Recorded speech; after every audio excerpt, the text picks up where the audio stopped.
Mau pakai kuota aku gak? Hehehe. Nanti aku bisa.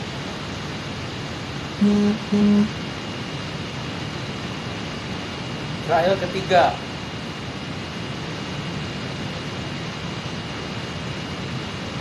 Akhirnya nyala. Guys, lancar. Haleluya. Enggak, ini udah pakai kuota Juk, udah nggak pakai wifi. Luar biasa juga Jespool meskipun mati nyala tetap Tetap ada. balik lagi, stay tune. Ini teh kenapa ada mesin pesawat bukan mesin? Oh, Ini saya lebih- di atas laptop. Oh, bagus. Iya ya, Aduh. benar juga. Sorry. Ah. Ada mesin pesawat nggak guys? Nih, sekarang mah udah nggak gandeng Jul, kan? coba invite. Lu yang mau masuk Jul, jangan gue yang invite. Tadi Masih nge-like. gandeng nggak sekarang? Nah, kan benar berarti. Si Juli, 3 si kali Juli. coba nih udah. Juli. Juli invite. Enggak, Jul yang minta request aja. Jul, bisa request Jul? Aman. Nah, Tah. oke. Berhasil. Kukunya Tuhan ya. Hai. berhasil. Si Juli suaranya kan? Apa sih? Ah, udah, Nah, udah masuk Jul suaranya. Ada kan? Ada dong. Jadi guys, hari ini kita mau bahas tentang pasangan hidup. Jadi karena anak-anak youth pasti sudah mencari pasangan hidupnya untuk menikah. Dan karena kita juga baru menikahnya, jadi mau belajar juga nih sama yang udah lebih senior. Mengundang expert. Umur pernikahannya gitu ya. Wow. Jul, gimana Jul dulu? Kenapa bisa, apa yang buat kamu bisa mutusin, udah deh kayaknya saya mau menikah sama Ko David gitu. Awalnya sih sebenarnya pastinya karena Tuhan ya. Soalnya dulu tuh nggak pernah kepikiran gitu bisa menikah sama Ko David karena dasarnya tuh kita nggak dekat sama sekali kan. Waktu itu waktu saya lagi doain cowok yang saya suka nih, terus kayak Tuhan tuh taruh nama Ko David terus di hati saya waktu itu. Nah, Wow. udah gitu tapi saya nolak kan karena jujur aja saya nggak suka gitu sama dia gitu. Saya nolak sampai akhirnya coba deh buat taat sama Tuhan untuk ngedoain Ko David waktu itu. Dan ternyata di posisi yang sama Ko David juga ternyata lagi doain saya. Nah, Wow. Hebat. Terus waktu saya tahu dia lagi doain saya, sempat kaget sih karena maksudnya berarti kan itu satu tanda dari Tuhan gitu bahwa yang saya doain selama ini teh benar-benar dari Tuhan kayak gitu. Sampai akhirnya ya kita coba buat tanya ke kakak rohani dulu kan di Archer kan dulu minta doa kakak rohani sama kakak saya dan mereka juga dapetin hal yang sama gitu bahwa ya saya sama Ko David gitu. Gile. oh, jadi banget. ini benar-benar guys dari doa gitu. Jadi bukan tiba-tiba ngeceng deket, tapi ini benar-benar dimulai dari doa ya kalau Julia. Iya. Nah, Jul, ini mungkin kan setelah itu kan akhirnya pacaran gitu ya. Lalu ada nggak sih titik di mana kayak ini kayaknya harus menikah nih? Nah, itu apa yang tanda-tandanya ketika saat itu datang gitu? Mungkin kan udah pacaran, kalau ada yang sekarang lagi pacaran nih, udah setahun, udah 2 tahun, udah bekerja, dua-duanya udah mapan misalkan. Nah, tanda apa sih yang bikin kita yakin kayaknya ini saatnya melangkah nih ke tahap pernikahan? Kalau saya sih tandanya jelas juga sih melalui doa juga. Jadi dari awal kita komitmen, setelah kita yakin bahwa kita benar-benar dari Tuhan, komitmen kita tuh bukan cuma sekedar kita pacaran atau ngejalanin hubungan gitu, tapi komitmen kita dari awal tuh menikah gitu. Dan waktu itu target kita menikah tuh 5 tahun. Karena waktu itu Ko David meyakinkan saya kita menikah dan mungkin 5 tahun lagi baru bisa menikah gitu. Jadi ya udah di pikiran saya tuh ya udah 5 tahun lagi gitu, karena kan butuh persiapan segala macam kan. Tapi setelah setahun kita berhubungan dan berkomitmen, waktu saya doa tuh saya dapetin untuk menikah di tahun depan waktu itu. Waduh. Dan saya nggak nuntut Ko David bahwa saya dapetin nikah tahun depan.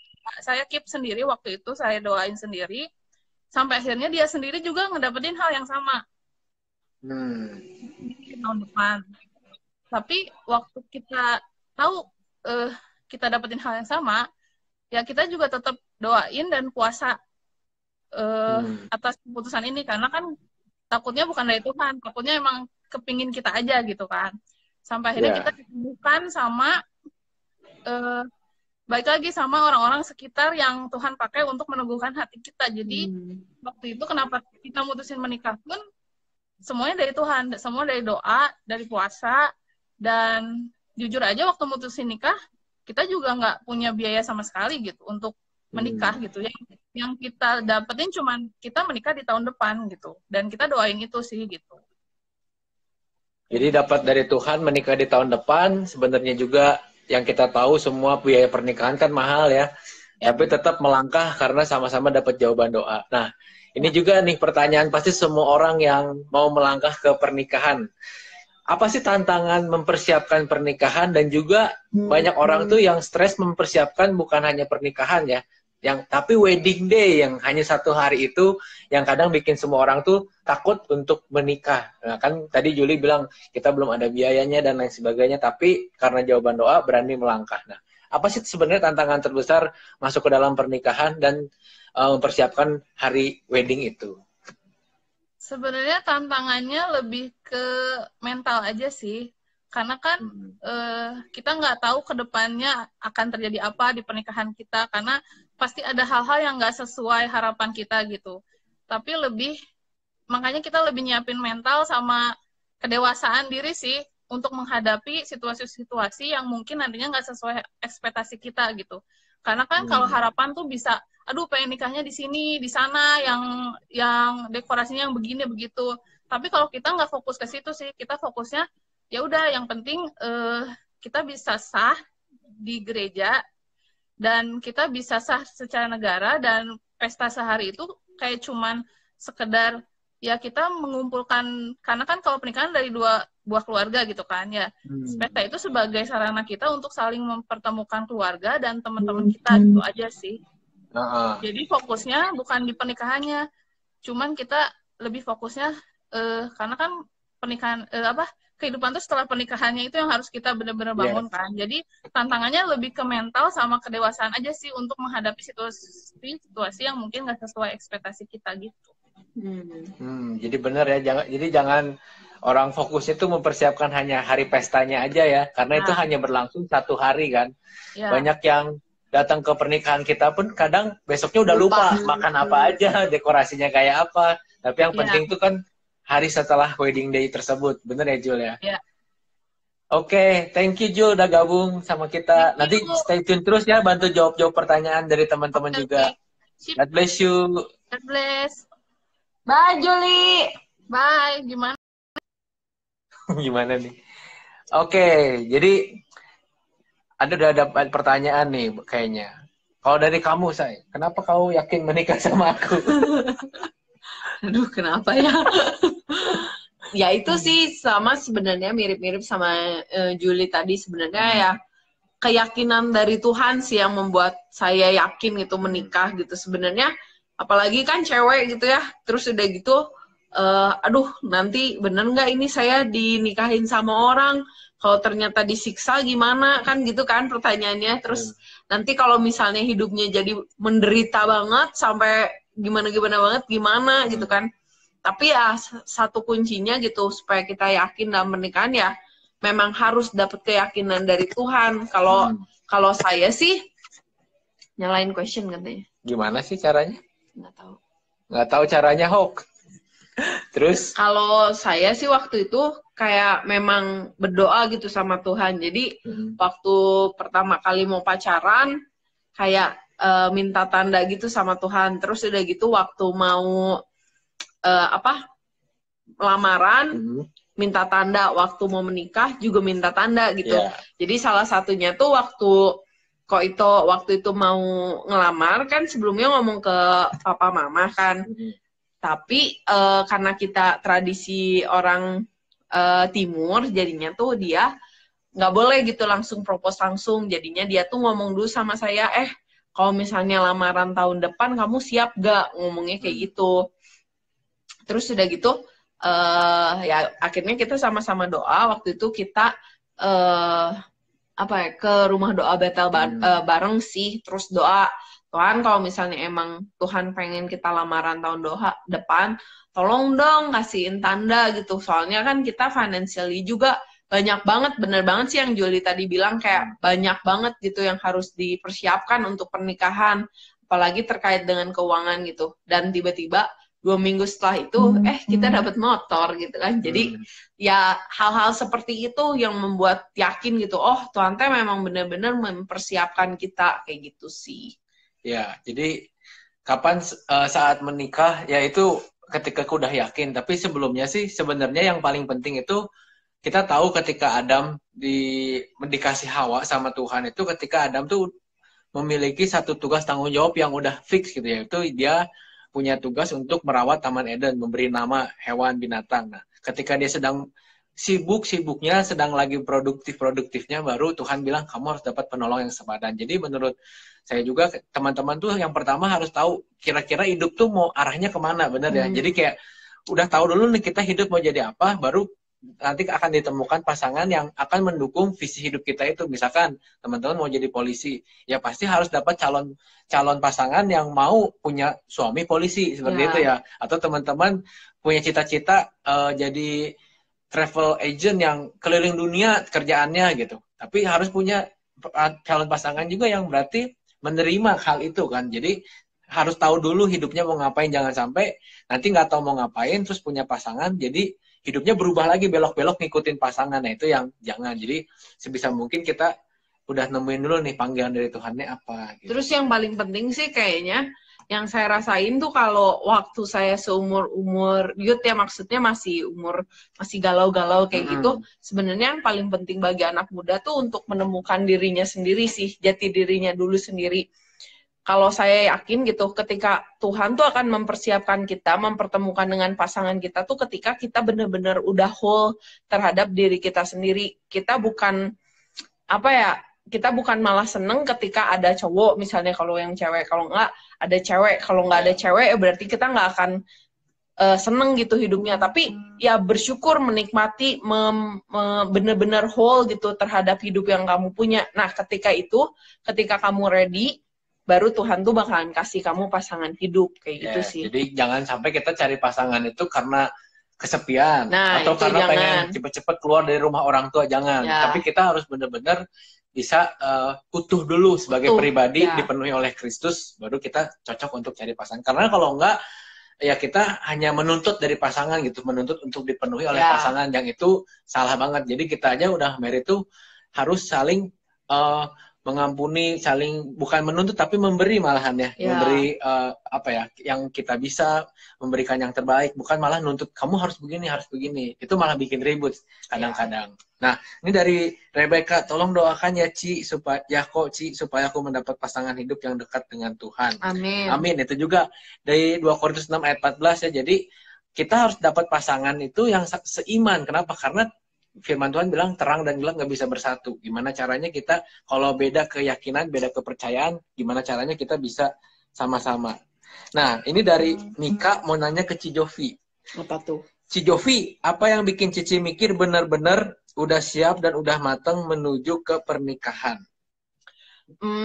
Ya itu sih sebenarnya yang pertama, saya ngerasa bahwa saya itu pacaran bukan karena saya merasa kesepian gitu, bukan karena saya pengen cepet-cepet keluar dari rumah yang tadi gitu, tapi saya juga merasa gitu, oh saya udah whole dengan hidup saya gitu, dan saya merasa dengan pasangan saya yaitu Koito gitu, saya itu hidupnya semakin dekat sama Tuhan. Jadi penting banget buat kalian buat temuin tuh pasangan yang mendekatkan diri kalian tuh sama Tuhan, bukannya yang toksik.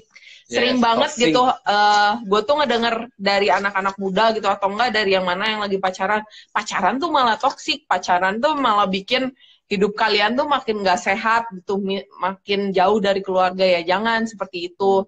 Nah kemudian yang bikin makin mantap lagi tuh, ya kita kan selalu punya waktu untuk berdoa sama Tuhan, renungan sama Tuhan. Biasa gue juga journaling sih, dan biasanya tuh di journaling itu gue mah seringnya tuh curhat gitu. Terus meminta pendapat juga dari orang-orang sekitar juga penting banget itu. Jadi kalau dulu waktu saya pacaran sama Koito, saya tuh punya satu lembar yang ada pemisah gitu antara yang baik sama yang buruk gitu, yang positif sama yang negatif. Nah setiap kali ada yang positif, saya tuh selalu catetin gitu, positifnya dia apa, negatifnya dia apa. Terus minta pendapat dari orang lain juga gimana dia untuk saya gitu, apakah jadi lebih baik apa enggak kayak gitu. Nah kemudian kan ya doa-doa lagi, minta tanda sih. Kalau saya untuk beberapa keputusan dalam hidup saya tuh sering banget gitu minta ke Tuhan tuh suatu tanda gitu untuk ngeyakinin bahwa ya keputusan mana yang harus diambil kayak gitu. Jadi setelah dari orang-orang yang memang dekat juga positif, saya juga merasa makin dekat, terus dapat jawaban dari Tuhan, ya itu membuat saya makin yakin gitu untuk menikah. Nah, lupa nyalain AC guys, saking semangatnya. Nah, jadi teman-teman yang ini juga, kalau menikah itu jangan kejar umur, kejar umur. Aduh udah umur segini belum menikah, jangan. Karena kalau kejar target, kita jadinya nurunin standar kan, dan itu nggak bagus. Memang punya standar ketinggian juga nggak bagus. Tapi yang pasti itu kita harus punya standar yang seiman, sepadan. Misalkan kalau kita pelayan Tuhan ya, kalau bisa istrinya pelayan Tuhan juga gitu. Jadi misalkan ketika saya ngobrol sama Jovi, saya tuh kayaknya terpanggil nih jadi hamba Tuhan. Saya tanya ke dia, kira-kira mau nggak punya suami hamba Tuhan? Karena belum tentu dia juga mau punya suami itu hamba Tuhan gitu kan. Dan dia juga dulu sempat nih sebelum masuk ke pelayanan full time, Jovi itu sempat bilang, saya tuh pengennya di dunia karir. Tapi setelah berkarir hampir 2 tahun di Jakarta, karirnya bagus, tapi terpanggil untuk melayani Tuhan sepenuh waktu. Dan akhirnya kita satu visi ya, akhirnya hidup kita mau melayani Tuhan sepenuh waktu. Tapi memang sih bener banget, dari dulu saya itu nggak pernah mau punya cowok yang adalah polisi atau enggak pilot. Jadi yang seperti itu tuh udah dieliminasi langsung. Dulu. Jadi nggak perlu kalau misalnya ada cowok deketin, oh ternyata dia pilot ya, tanpa kita harus membuka diri untuk memikir lagi, ya pasti saya nggak akan membuka diri gitu untuk mulai suka sama dia apa enggak kayak gitu. Karena ya memang dari awal saya nggak mau punya suami tuh pilot atau enggak polisi kayak gitu. Ya, jadi kan makanya kita harus tahu tujuan hidup kita apa, kira-kira resiko apa yang bisa kita tanggung gitu kan. Jadi sama-sama tahu lah gitu ya. Nah, terus yang jangan kejar umur nih. Kita mau invite satu orang tamu lagi, yaitu Jessica dari Jakarta. Dia dulu pelayanan di Battle Youth, tapi sekarang dapat karir yang bagus di Jakarta. Kita mau invite Jessica ya. Coba mana kita panggil dulu Jessica-nya. Atau dia mau datang dengan sendirinya. Jess, connect Jess. Mana ya? Kita panggil dulu. Nah, ini.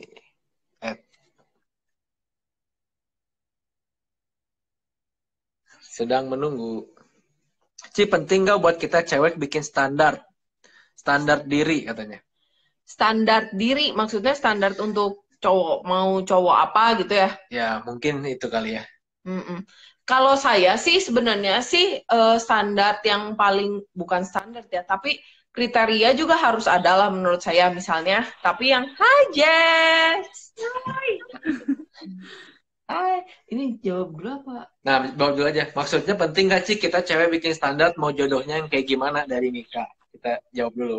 Kalau saya sih sebenarnya dari dulu tuh nggak pernah bikin standar yang neko-neko sih. Yang paling penting tuh dia seiman gitu. seiman dan sepadan. Jadi maksudnya sepadan gimana? Kalau saya kan satu seiman mah udah pastilah ya, pengennya tuh orang Kristen lagi gitu, bukan orang yang di luar Kristen. Terus yang sepadan maksudnya gimana? Waktu itu waktu belum kuliah masih kuliah S1, saya tuh udah punya cita-cita, oh saya pengen kuliah S2. Jadi saya tuh pengen punya suami itu yang at least tuh sama gitu si S2 juga gitu. Jadi ya nyariin yang Untung seperti S2 itu. ya. Untung kalau nggak mah udah tereliminasi Kalau juga. nggak masuk standarnya Mika. Kalau gue nggak S2 nggak Nah, masuk. tapi kalau misalnya dibilang itu standarnya yang kayak apa tingginya harus segini, warna kulitnya kayak gini, ukuran bajunya kayak gini, timbangannya harus segini sih enggak sih saya mah. Tapi lebih yang prinsipal, misalnya nggak merokok, misalnya kayak gitu. Untung dia udah nggak merokok, kalau nggak udah dieliminasi juga. Kayak gitu sih. Nah, kalau dari Jess nih, penting nggak sih sebenarnya wanita itu punya standar pengen jodoh yang seperti apa? Tadi jawab pertanyaan penting Mika. sih. Penting karena standar itu nentuin nanti kita mampu menghadapi kehidupan yang akan datang seumur hidup sama dia atau enggak. Kalau nggak punya standar, nanti di tengah-tengah kita yang mundur kan jadi salah. Bingung. Iya. Jadi mendingan dapatnya susah tapi langsung klop ya sampai merit gitu kan. Nah, buat yang teman-teman nih yang mungkin umuran yang youth yang udah 24, 23, 25, 27, 30 mungkin, tapi belum ada pasangannya atau masih bingung nih kayaknya pacar yang sekarang itu cocok nggak ya buat merit. Nah, kira-kira ada saran nggak Jess buat yang masih single atau belum menikah di umur yang harusnya sudah menikah gitu? Kan kadang orang tuh kejar target jadi nurunin standar gitu. Ada saran nggak dari Jessica? Saran ya. Sebenarnya sebenarnya kita semua pasti menghadapi pertanyaan-pertanyaan yang kayak gitu. Tapi menurut aku kalau kita sendiri juga sibuk sama pengembangan diri kita juga punya target untuk diri kita sendiri, kita nggak akan terganggu. Jadi meskipun ditanyain kayak gitu, jawabnya santai aja gitu karena kita juga ada kerjaan lain. Nah, most of all orang itu kayak jadi kepikiran kalau ditanyain kayak gitu justru karena fokusnya lebih di situ, kayak nggak punya fokus untuk mengembangkan diri dulu. Kalau si Jessie pernah bilang sih, sama aku itu juga pernah bilang kayak gelasnya kita harus full dulu. Waktu kita fokus untuk memfullkan gelasnya kita jadi nggak terlalu terganggu sebenarnya sama pertanyaan-pertanyaan kayak gitu. Iya, jadi jangan terganggu ditanya kapan merit, biarin aja, jawab aja Sabtu atau Minggu gitu, palingan itu merit. Nggak tahu tanggal berapa ya. Nah, jadi bener banget, jadi nggak usah pusing, tapi pengembangan diri bener banget nih waktu kita pacaran juga, waktu itu tuh kita saling mengembangkan diri ya. Jadi saya tahu Jovi tuh pulang dari Australia, bisa bahasa Inggris. Saya mikir nanti anaknya kalau diajak ngobrol bahasa Inggris terus nggak bisa ngobrol sama papahnya bahasa Inggris gimana ya? Akhirnya ketika pacaran tuh saya les bahasa Inggris guys. Jadi memang untuk mengembangkan diri itu penting, bener kata Jessica. Jadi waktu masih single atau udah pacaran harus ada apa ya, yang dituju lah ya, upgrade diri gitu. Sebenarnya yang harus dipikirin bukan pusing ditanya kapan menikah sih, tapi yang harus dipikirin tuh kalau kamu menikah buru-buru terus ternyata kamu nggak salah dengan pasangannya, itu yang lebih pusing lagi gitu. Jangan sampai udah menikah ngerasa salah ya, itu mah udah mau nggak mau harus ya ditelan aja itu mah. Ditelan aja. Nah, Jess, kadang kan anak-anak seumuran anak-anak youth ya, banyak juga yang mengalami misalkan mulai ya satu pasangan hidup, yang kedua itu mungkin berpikir tentang karir. Masih bingung nih, sekarang punya kerjaan sih, tapi bingung kerjaannya tuh pas nggak ya? Kok gajinya kayak kecil, kok bosnya galak, kok environment-nya kok nggak enak, dan lain-lain. Dan kadang banyak anak muda itu sekarang pindah-pindah kerjaan dalam 1-2 tahun tuh nggak cocok lah, cari lagi. Nah, sebenarnya gimana sih cara Jessica, ada tips nggak memilih karir? Dulu kan Jessica waktu di Bandung tuh lama ya bekerja di satu perusahaan. Gimana caranya kita bertahan di karir yang kita miliki sekarang dan nggak cepat menyerah gitu, nggak cepat pindah-pindah? Sebenarnya sih kalau dalam kerjaan pasti orang tuh ada saatnya merasa tertekan. Mau kerja apa aja pasti tertekan. Mau yang suka desain akhirnya kerja jadi desainer, pasti dalam tahap hidupnya dia pasti ada rasa tertekannya. Cuma kalau diperhatiin biasanya orang-orang yang punya passion di bidang itu, dia tuh menganggap apa yang tekanan-tekanan itu tuh jadi challenge buat dia, kayak oke, tertekan tapi ini harus dimenangkan kayak gitu. Contohnya nih, kalian pasti punya teman di kelas waktu SMA, SMP atau SD yang kalau dia dapet soal matematika kita mah pusing, tapi dia kayak ini gimana ya, aku harus menyelesaikannya kayak gitu kan. Menurut kita itu aneh banget sih, autis banget, tapi dia tuh passion. Nah sama, menurut aku kita semua tuh pasti punya titik kayak gitu. Coba deh ngobrol sama orang musik, kasih partitur yang susah, dia pasti merasa tertantang dan merasa pengen Iya. kabur. Itu sih kalau dalam kerjaan, cara kita tahu yang mana.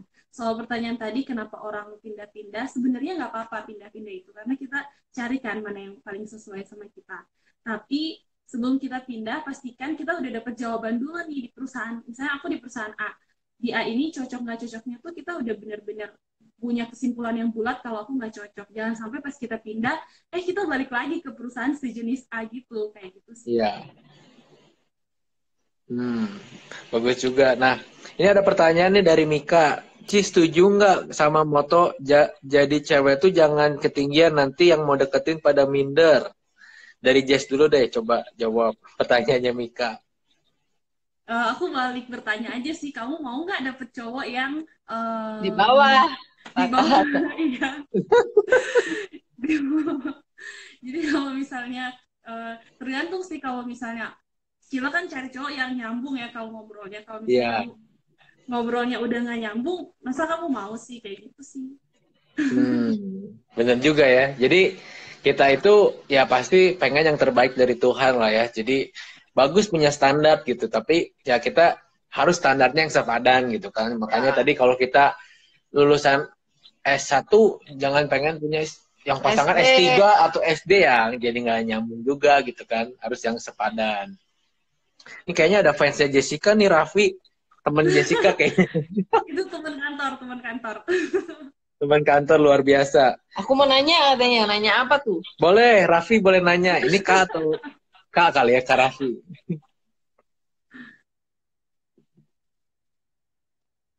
Mana Kak Raffi nggak nanya-nanya. Ahok tadi katanya mau nanya, Ahok nggak nanya-nanya. Tuh, Kak Jessica, teman kerja aku annoying, duduknya di sebelah aku, suka nyemprot-nyemprot hand sanitizer. Aku harus apa, Kak? Ini tuh siapa, Jess? Maksudnya. Itu aku. Gak apa-apa, Jess, bagus. Di zaman seperti sekarang. Aku semprotin hand sanitizer semuanya. Oh, di Jakarta masih kerja berarti, Jess ya? Masih kerja, tapi work from home. Ini kayaknya salah satu yang kangen sih. Udah lama nggak duduk seperti Udah lama ya, nggak disemprot. Oh, udah work from home. Puji Tuhan. Wah, ada lagi yang bertanya. Ini baru pada join nih. Halo semuanya yang baru join. Yaniwati siapa ya? Tante Yani. Tante Yani. Iya, Tante Yani. Tante Yani juga, luar biasa. Halo, Tante. Aku mau sharing langsung, Cina, katanya.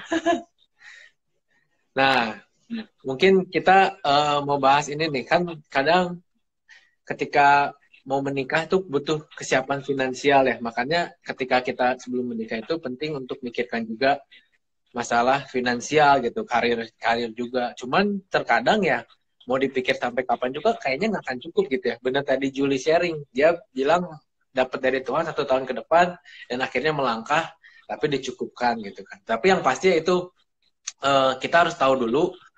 Saya sih bilang kayak sebaiknya before 30 itu kita udah punya jelas gitu. Kita mau di bidang apa bekerjanya. Apakah di bidang perbankan, akuntan, atau pengacara, atau apa. Jadi boleh sih cari-cari nih di umur 20-an kita cari-cari pekerjaan, bidang-bidang apa. Tapi sebaiknya kita jangan terlalu lama mencari. Karena kita nggak akan cepet jadi orang kan kalau pindah-pindah bidang terus. Tapi kalau kita stay di satu bidang, ditekunin, pasti walaupun hasilnya awalnya sedikit, pasti lama-lama jadi sukses di sana kalau kita tekun dan sabar. Betul nggak, Jess?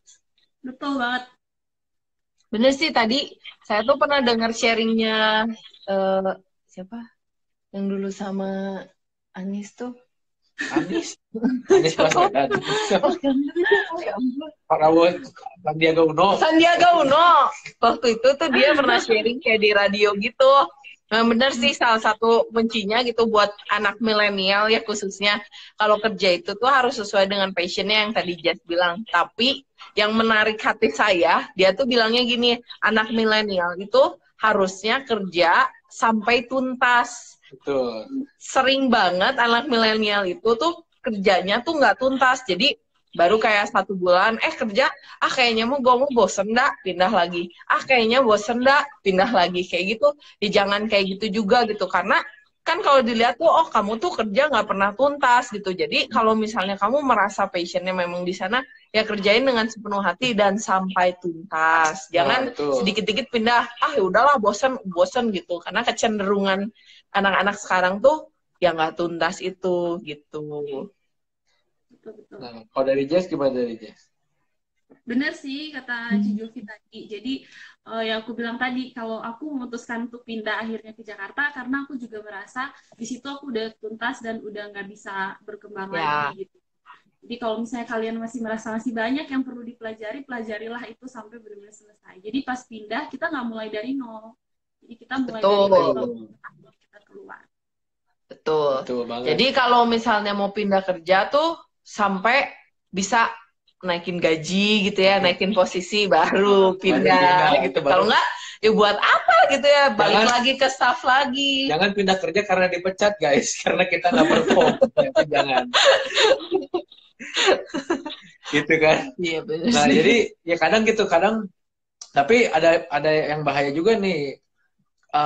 Kan kadang kalau wanita nih udah masuk ke dunia karir, kadang sibuk di karir terus kelupaan gitu. Ada yang kayak gitu kan.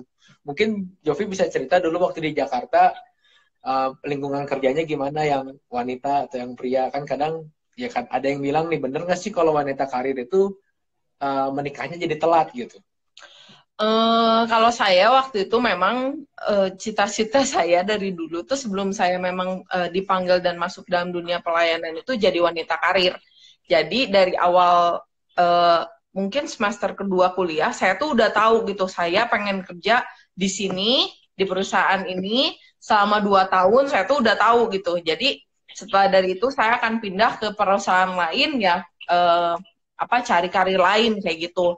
Nah udah gitu memang sih waktu kerja di sana tuh memang saya suka gitu sesuai dengan passion saya sebenarnya. Kayak yang Jess tadi bilang. Jadi ketika dikasih challenge tuh, ketika orang lain bilang, lu mah gila kerja tuh sampai pagi. Saya emang ngerasa kerjanya tuh menyenangkan. Karena kenapa? Di sana saya bisa berkembang gitu. Banyak banget hal yang bisa mengembangkan diri saya gitu. Dari seniornya yang baik gitu. Dan banyak banget lah pokoknya yang bisa membuat hidup saya berkembang tuh.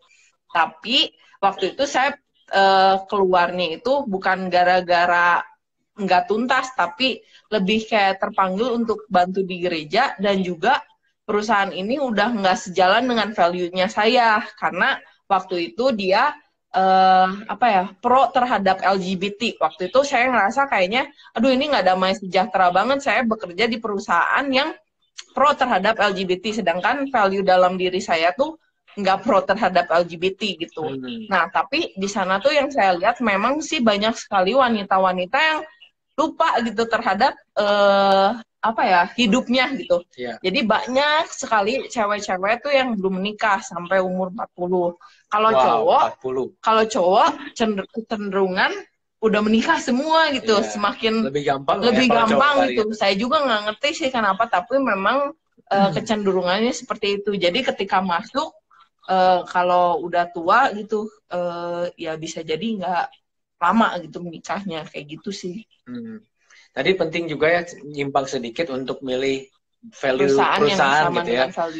Jadi kan jadi kalau kita cari kerja juga sebagai anak Tuhan, kalau bisa jangan di perusahaan-perusahaan yang value-nya tuh nggak sejalan sama iman kita gitu. Sama tadi kan perusahaan LGBT kita nggak sesuai iman atau perusahaan-perusahaan yang menjual produk tuh sebenarnya nggak baik buat masyarakat. Misalkan kita juga jangan mungkin di pekerjaan seperti itu. Tapi kalau bisa ambil yang value buat perusahaannya tuh bagus gitu. Kayak waktu itu saya pernah diundang pelayanan di perusahaan orang tua. di Bandung. Kenapa? Dia bisa adain kebaktian setiap hari Jumat gitu di perusahaannya, bisa ada persekutuan, dan itu keren banget value perusahaannya. Dia nggak hanya mencari uang, keuntungan, tapi juga menguatkan iman para karyawannya. Dan itu kan perusahaan yang baik banget tuh ya buat kita cari tempat kerja yang seperti itu. Nah, kalau dari Jess nih, gimana Jess menghadapi pertanyaan nih, kalau wanita karir nih kayaknya nanti bisa menikahnya telat gitu atau tua gitu. Nah, menurut Jess gimana sih kondisinya? Aku nggak tahu sih. Nanti Ci Jovi coba confirm sih. Tapi menurut aku kalau jadi seorang wanita pasti kalau misalnya Tuhan memang menciptakan kita untuk berpasangan, pasti dalam satu sisi kehidupan kita tuh pasti ada rasa untuk kita pengen melayani seseorang gitu. Nah, itu sih yang nggak boleh. Dan kalau itu perasaannya dari Tuhan, itu pasti bakalan teringat terus sama kita. Nah, itu yang bikin kita bisa ngebalance hidup kita sebenarnya. Jadi, ada rasa itu pengen melayani seseorang. Nggak tahu siapa. Sebenarnya kalau dalam konteks pekerjaan yang saya sih sebenarnya bukan karena mungkin ya, bukan karena mereka nggak mau sih, cuman karena yaitu work life-nya nggak balance sebenarnya. Jadi saya tidak bilang bahwa wanita karir itu akan menikah lama atau tidak akan dapat pasangan gitu. Tapi ketika work life balance lu nggak balance, ya mungkin akan lebih susah. Kenapa? Karena lingkungan pertemanan lu semakin sempit gitu. Yang saya lihat kenapa mereka itu belum mendapatkan tuh karena ya gimana caranya lu punya temen kalau lu kerja dari pagi sampai subuh gitu. Datang lagi ke kantor, kerja lagi dari pagi sampai subuh, ya itu yang kurang bagus. Jadi kalau misalnya kalian memang pengen berkarir, ya nggak apa-apa, berkarir lah, karena itu nggak salah gitu. Tapi ya ada waktunya kalian stop bekerja dan juga berteman gitu. Jangan sampai ngurung diri di kamar, di kantor kayak gitu mah, kecuali ya ketemunya sama orang-orang kantor lagi gitu. Ya, yang harus diingat juga kan kita bekerja itu apa ya, kita bukan sekedar mengejar karir atau harta ya, tapi kita bekerja itu sebagai pelayanan kita kepada Tuhan, tapi di marketplace gitu. Jadi sebisa mungkin ya jangan sampai pekerjaan kita itu seperti membuat kita mabuk gitu. Jadi kita terlalu fokus sama kerjaan kita sampai semua tuh ditinggalin. Ya maksudnya keluarga nggak diurus, papa mama mungkin orang tua nggak dikontak atau nggak diperhatikan. Jadi kita fokus aja kerja, hanya kirim uang ke orang tua, itu juga kan nggak bagus ya. Jadi harus balance. Bener nggak Jess? Betul banget. Jess kan perantau nih. Jadi gimana nih mau bagi waktu ketika merantau, ngerintis karir sama ya mungkin tadi ya balance-nya. Apakah sekarang hidupnya balance nggak sih di Jakarta? Kan katanya kalau di Jakarta tuh keras nih. Bener nggak? Atau Jessie sekarang bisa dapat pekerjaan yang masih ada social life-nya, masih bisa perhatian sama orang tua dan lain-lain, nggak habis gitu waktunya di karir doang.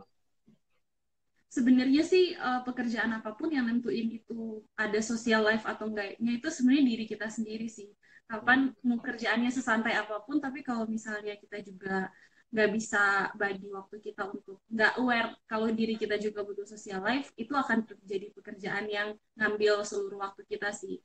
Jadi menurut banget supaya kita tuh pertama sih yang paling penting tuh dekat sama Tuhan. Karena kalau dekat sama Tuhan tuh kita tidak menganggap sesuatu tuh nilainya lebih penting daripada Tuhan. Nah, waktu kita menganggap semua di bawah Tuhan, kita bisa membagi itu dengan baik. Tapi kalau kita udah menganggap sesuatu lebih dari Tuhan, hidup kita bakalan di situ terus.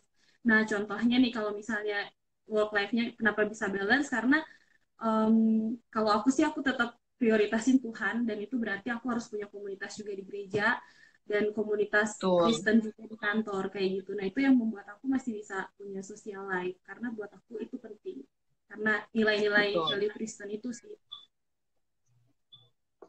Gitu tuh guys. Jadi jangan pekerjaan di atas segala-galanya gitu, tapi tetap Tuhan tuh yang nomor satu. Memang kita butuh uang buat makan, buat hidup, tapi uang tuh bukan segalanya, benar nggak ya? Ada yang mau tanya lagi nggak nih? Coba, mumpung masih ada Jess. Jadi Ahok nanya kalau value estetik karisma sejalan nggak, Kak?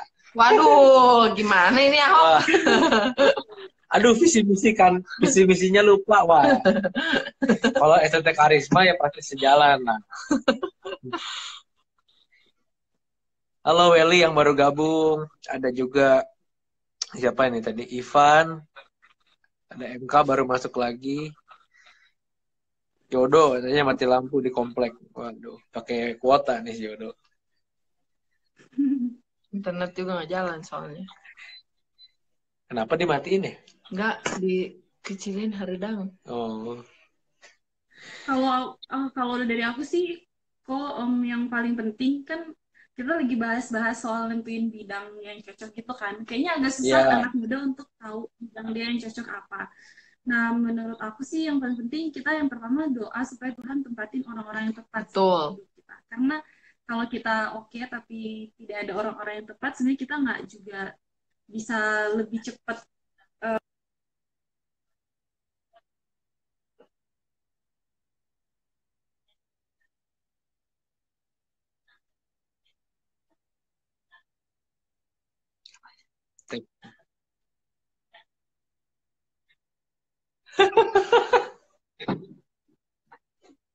Apa yang kita suka, terus apa yang buat kita happy kayak gitu. putus-putus Jess. Sampai mana tadi? Oh ya, jadi aku Ya. bilang takes time untuk kita benar-benar berpikir dari kecil tuh kita tanya apa. Kadang tuh kita cuma suka nanya aja ke orang, terus akhirnya kita bingung, tapi kita nggak pernah nyempetin waktu diri kita sendiri untuk mikir Ya, dengan serius hal itu. Sama benar. sih kayak pasangan hidup. Kalau kita go with the flow terus, kita nggak mikir Betul. terus, kita akan terbawa dengan arus. Dan Dia nggak merit akhirnya jatuh ke jurang kok. Nah, berarti bener ya tadi mikir dulu, jangan semua misalkan kan sebarin CV boleh lah ya ke banyak, tapi jangan sampai bingung gitu akhirnya kalau ada dua misalkan ada dua panggilan nih, bingung akhirnya mau yang mana gitu karena kita nggak bener-bener bawa dalam doa, bener nggak Jess? Nah, mungkin Jess bisa sharing dulu kan udah dapat maksudnya ke pekerjaan di Bandung kan udah oke juga, tapi kan tadi bilang udah tuntas. Nah, apa yang bikin Jess yakin waktu mau pindah tuh kayak oh ini perusahaan yang Jakarta ini tuh cocok nih, pokoknya kayaknya saya mau coba deh perusahaan ini. Benar kata Ci Jovi sama Ko itu bilang tadi, pertama lihat dulu value perusahaannya karena itu penting banget buat kita bisa bertahan di perusahaan itu. Kalau value-nya sejalan, oke kita tahu kalau itu salah satu pilihan dari Tuhan kasih ke kita. Menurut aku, Ya, kalau menurut aku Tuhan tuh pasti selalu kasih kita pilihan. Nah, tergantung kita mau pilih mana yang bikin kita lebih dekat sama Tuhan, mana yang enggak. Nah, memilih pekerjaan juga harus pilih yang bikin kita semakin dekat sama Tuhan. Nah, itu sih Ya, yang didoain. Yang value-nya, sisanya gaji itu sebenarnya mengikuti sesuai kualitas diri kita. Percayalah kalau kalian bagus, dimanapun kalian ditempatkan, orang nggak akan bisa menutup mata untuk lihat itu sih. nah Betul. bener banget. Jadi kalau kita bagus tuh ya nggak mungkin orang tuh nggak apa ya nggak menghargai usaha kita gitu ya, nggak menghargai kinerja kita gitu. Jadi tadi nomor satu tuh value perusahaan ya. Value perusahaan. Jadi mungkin Jovi bisa sharing juga dulu tuh sempat sebelum dapat kerja di Jakarta di propose satu perusahaan udah hampir diterima ya, bahkan Iya. udah di kontak-kontak terus ya. Ya, jadi belum mau diterima sih, cuman waktu itu tuh saya juga nggak inget sih gimana ceritanya, tapi dia dapat kontak nomor saya, di kontak gitu. Jadi, tapi perusahaan ini jual rokok waktu itu. Karena jual rokok, itu kan kayak nggak sejalan dengan value saya gitu.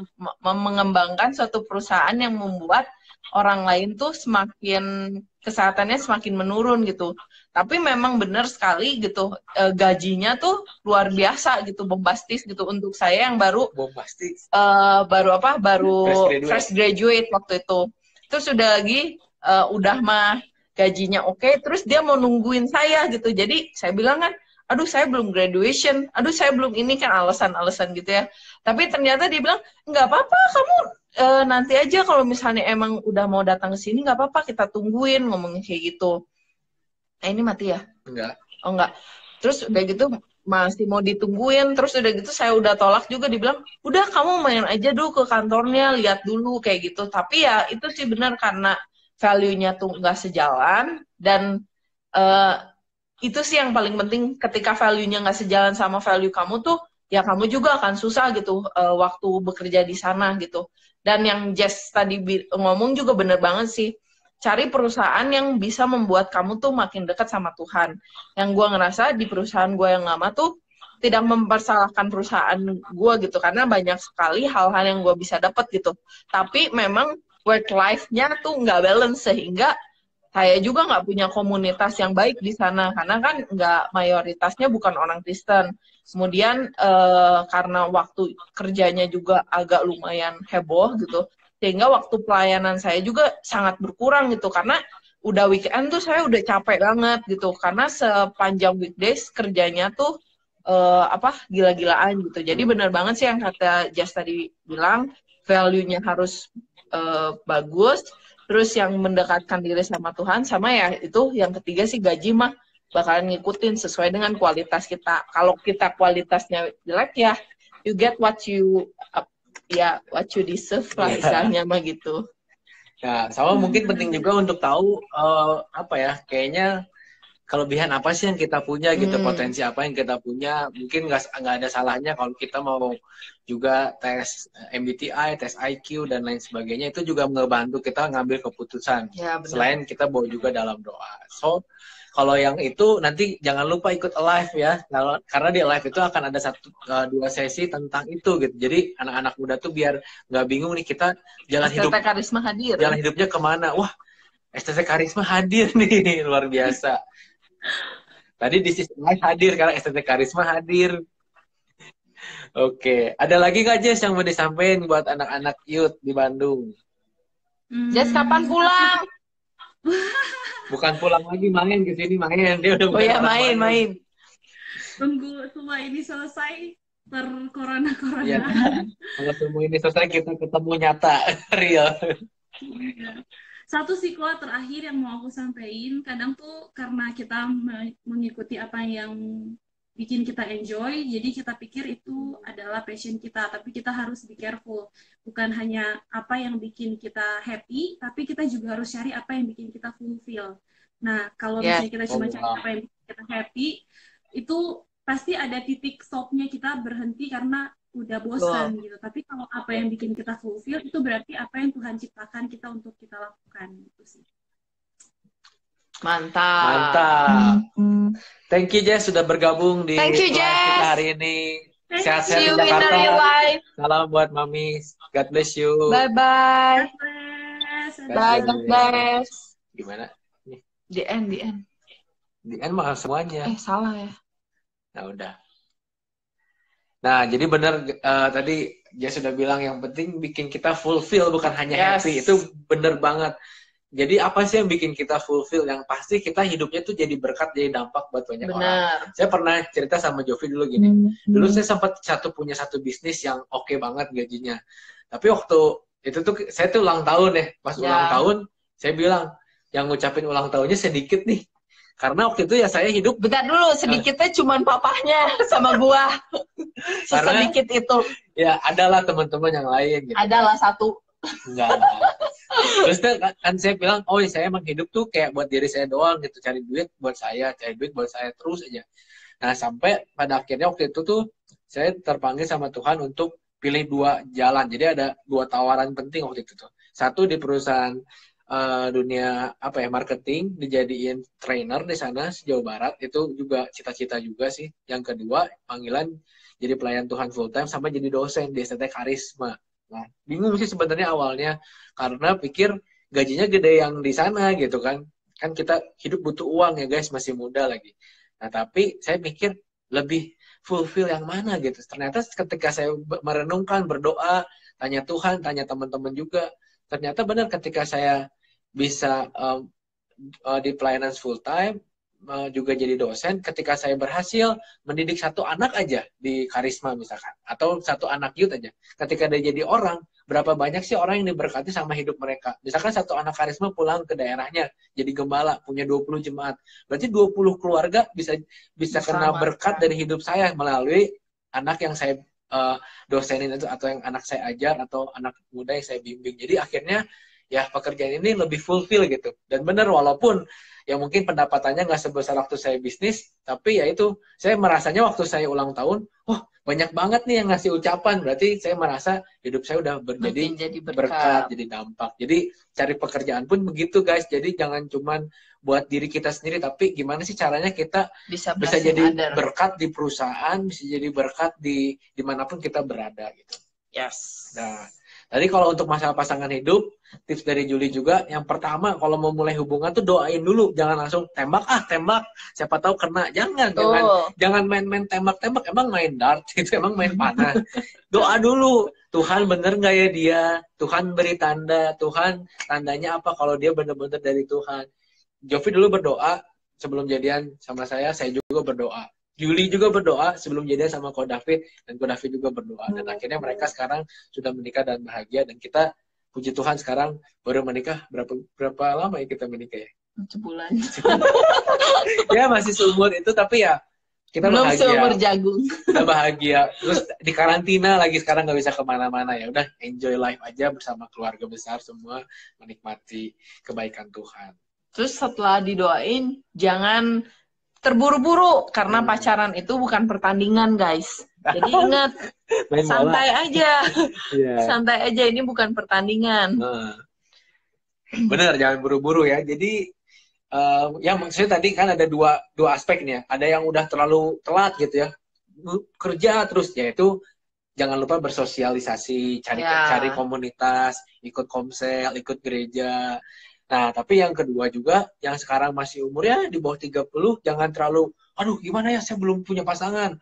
Siapa aja yang mau boleh deh di-sell, jangan gitu. Tapi tetap ngobrol gitu. Jangan diobral gitu, tapi tetap standarnya tuh harus sepadan, seiman, dan juga bisa membawa kita lebih dekat lagi sama Tuhan. Ya, dan yang paling penting tadi sebelum jadi minta sama Tuhan gitu seorang pasangan hidup, ya make yourself whole dulu. Bikin diri kalian itu utuh gitu dengan keadaan kalian saat ini. Jadi bukan cari pacar tuh karena kesepian gitu, tapi memang kamu tuh siap gitu, bukan karena pengen gitu. Bukan karena pengen, iya. Karena kan banyak kan yang, aduh pengen punya pacar gitu kan, bukan yang kayak, aduh gue tuh udah siap gitu, udah punya pacar. Pacaran juga mahal tahu.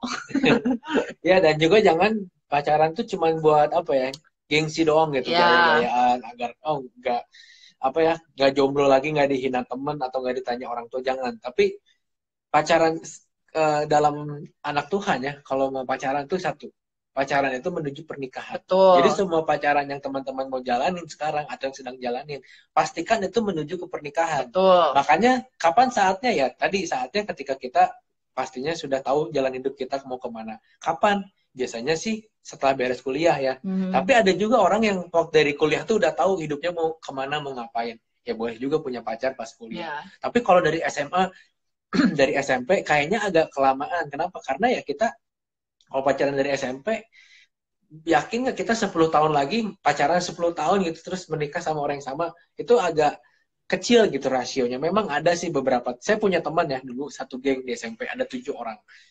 Dan yang menikah sama pacar SMP-nya hanya 1 dari 7, bayangin. Jadi presentasinya tuh kecil banget. Jadi pastikan kita udah siap, secara mental siap, secara finansial juga udah bukan berlebih tapi udah stabil, udah tahu kita hidupnya mau ngapain, udah punya gaji yang tetap, udah punya usaha misalkan yang dirintis juga udah oke. Nah itu mungkin saatnya kita bisa cari pasangan. Terus satu lagi sih, kalau misalnya kalian memang mau mencari pacar atau sedang berpacaran, ya tadi kan Koito bilang bahwa ujungnya itu harus pernikahan gitu. Jadi kalau saya sama Koito tuh paling nggak suka pacaran itu nonton, karena kita tuh nggak bisa ngobrol satu sama lain. Jadi yang paling saya seneng lakukan adalah kita misalnya ngafe gitu atau kemana, terus kita ngobrol gitu, have a deep talk gitu, terus ngomongin tentang nanti mau gimana, nanti mau kayak gimana. Kalau enggak, getting to know each other tuh lebih better lagi kayak gitu. Itu tuh yang paling penting gitu. Jangan selama kalian pacaran tuh dihabiskan dengan nonton atau enggak apa ya, sesuatu hal yang fun doang gitu. Gimana sehingga romantic doang, ya romantic doang, sehingga ketika kalian mempersiapkan nih pernikahan, kalian tuh kayak baru sadar bahwa oh ternyata saya tuh nggak tahu apa-apa tentang pasangan saya gitu. Jadi penting banget untuk spending a quality time, ngobrol, deep talk sama pasangan kalian gitu. Jadi ketika mau masuk pernikahan, kalian tuh seenggaknya udah beberapa langkah di depan gitu. Betul. Jadi waktu itu tuh pernah gini ya. Jadi pernah ngobrol sama teman yang udah menikah bilang, gue udah pacaran nih lama nih sama cewek gue. Tapi setelah menikah seminggu pertama aja udah ngelihat Banyak gila, hal ya. banyak hal yang gue nggak tahu dan kaget gitu. Oh ternyata tuh istri gue tuh seperti itu. Padahal mereka udah pacaran tuh bertahun-tahun gitu. Nah waktu kita pacaran kan udah menikah sebulanan. Terus kita mikir Kayaknya nggak ada yang kaget gitu. Karena kita waktu pacaran itu bener-bener nggak pakai topeng, terbuka satu sama lain. Dia bilang kekurangannya apa, saya bilang kekurangannya apa. Kondisi keluarga kita gimana juga dikasih tahu dua-duanya. Ya kayak gitu semuanya terbuka, nggak ada yang tutup-tutupin gitu. Jadi sebisa mungkin waktu pacaran itu ya fase dimana kita mempersiapkan agar siap ke merit. Jadi kalau sampai nih yang lagi pacaran, ketika ngobrol-ngobrol itu ada visi yang nggak ketemu, ya udah lebih baik kan putus waktu pacaran dibanding waktu udah menikah nggak bisa cerai gitu. Ya, karena kan kita betul. percaya pernikahan di dalam Tuhan itu sekali seumur hidup gitu. Jadi yang apa disatukan oleh Tuhan tidak bisa dipisahkan oleh manusia. Jadi jangan sampai ya ngebet asal pilih, akhirnya nanti ya kita nggak pengen lah ya. Semoga semua yang nonton, semua yang di sini ketika menikah ya langgeng seumur hidup. Amin. Tuh, ada lagi nggak nih? Jangan nonton tuh, bener ya, ngafe. Ngapain nonton film horor? Nggak boleh nonton film horor ya, nanti jadi takut. Bukan ngusir setan, diusir setan, teman-teman. Nah, tips juga buat teman-teman yang lagi cari pasangan hidup, sebisa mungkin sebelum jadian tanya juga restu orang tua ya. Jadi jangan terlambat ya, jangan terlambat. Jadi kita dulu itu sempat waktu PDKT itu kurang lebih setahun ya PDKT-nya ya, karena kita nunggu restu orang tua dulu. Ya. Gitu. Setelah orang tuanya lampu hijau, orang tua saya lampu hijau, orang tua Jovi lampu hijau, baru kita memberanikan diri untuk maju satu step, yaitu pacaran. Nah, setelah pacaran kita tanya juga, saya tanya juga orang tuanya Jovi, boleh nggak menikah dengan anaknya. Ketika orang tuanya lampu hijau, ya baru kita melangkah beli cincin, cari dan lain-lain. Jangan kita kayak bule gitu, tiba-tiba lamar anaknya dulu baru ngomong ke orang tuanya. Itu gak cocok dengan culture kita di Asia. Jadi kalau di Asia itu harus dua keluarga itu cocok ya. Jadi sebelum pacaran sebisa mungkin ya kenalkan pacarnya ke orang tua sebelum ditembak nih, sebelum jadian. Kira-kira mama papa setuju nggak? Ada komplain nggak? Kalau kok itu mah bukan ke mama papa doang, sampai ke engkong mah. Iya, sampai ke engkong boleh. Kalau masih punya kakek, nenek masih hidup, boleh tanya kakek neneknya, semua boleh. Semua ditanya aja. Dan jangan lupa kalau mau nanya ke orang tua atau ke engkong mah, pakai baju yang rapi ya guys. Aku mati. Kenapa mati handphone kamu? Jangan asal pilih.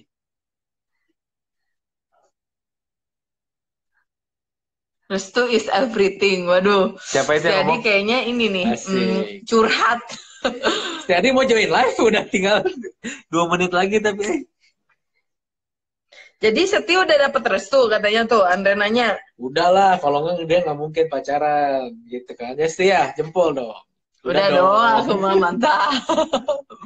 Iya, jadi jangan sampai kita susah nanti di belakangnya gitu. Lebih baik susah di awal daripada susah di belakang. Oke, berapa menit lagi kita punya? 2 menit. Iya, turut berduka cita buat turut kehilangan buat Om Handoyo yang udah dipanggil pulang Tuhan. Tuhan berikan penghiburan ke semua keluarga yang ditinggalkan. Jadi teman-teman, sebentar lagi kita habis nih waktunya. Thank you yang udah gabung. Yang terlambat boleh kasih tahu teman-temannya, videonya masih bisa ditonton. Tadi kita ngomongin masalah pasangan hidup, gimana caranya mempersiapkan merit sama Juli, lalu juga sama Jespul kita ngomongin masalah gimana berkarir, gimana menghadapi tantangan ketika masih single di umur-umur yang udah harusnya menikah. Tuh, Koci, saran biar dapat restu apa? Cepet jawab nih, 1 menit lagi.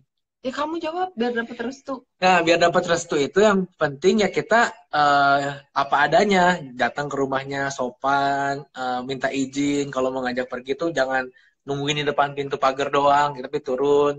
Ya gitulah. Jadi kita harus ada sopan santunnya. Sopan santun. Gitu. Kalau papanya bilang pulang jam 10, jangan kalian bawa pulang anak orang jam 10.30. Tapi jam 9 sudah di rumah. Gitu. Jadi jangan beribel, apaan sih beribel?